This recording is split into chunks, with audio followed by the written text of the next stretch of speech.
ఎమ్మెల్యేతో పాటు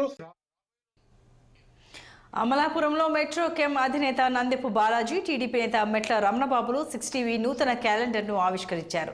6టీవీ ప్రేక్షకులకు, యాజమాన్యానికి నూతన సంవత్సర, సంక్రాంతి శుభాకాంక్షలు తెలిపారు. అవినీతి అన్యాయాలను వెలుగులోకి తెచ్చి పేదల పక్షాన నిలుస్తున్న 6టీవీని వారు అభినందించారు. ఎప్పటికప్పుడు వార్తల ప్రసారంలో అహర్నిశలు శ్రమిస్తున్న 6టీవీ రిపోర్టర్లు సిబ్బందికి గ్రీటింగ్స్ చెప్పారు. 6టీవీ యాజమాన్యానికి, అలాగే ఇందులో పనిచేస్తున్న టెక్నీషియన్స్ కానీ, రిపోర్టర్స్ కానీ అందరికి కూడా పేరు పేరున నా సంక్రాంతి శుభాకాంక్షలు తెలియజేసుకుంటూ, మరి ఈ టీవీ మరి పార్షియాలిటీ లేకుండా పార్టీలకు అతీతంగా పనిచేసి మరి ఇంకా ఉన్నత స్థితిలోకి ఈ టీవీ వెళ్ళాలని మనస్ఫూర్తిగా కోరుకుంటూ, అలాగే ఈ సంక్రాంతి సంబరాలు మన కోనసీమే కాదు, ఈసారి జిల్లా మొత్తం రాష్ట్ర వ్యాప్తంగా, అలాగే ముఖ్యంగా మన ఉమ్మడి తూర్పుగోదావరిలో చాలా భారీ ఎత్తున జరుగుతున్నాయి.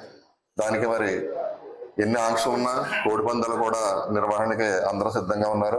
6టీవీ ప్రేక్షకులకు, అలాగే 6టీవీ యాజమాన్యానికి, పాత్రికేయ వర్గానికి సంక్రాంతి శుభాకాంక్షలు. సంక్రాంతి పండుగ సందర్భంగా వివిధ కార్యక్రమాలు అన్నీ కూడా ఎప్పటికప్పుడు ప్రేక్షకులకి తాజాగా అందజేసి ఈ టీవీ యొక్క ఖ్యాతి మరింత విస్తరించాలని మనస్ఫూర్తిగా కోరుకుంటున్నాను.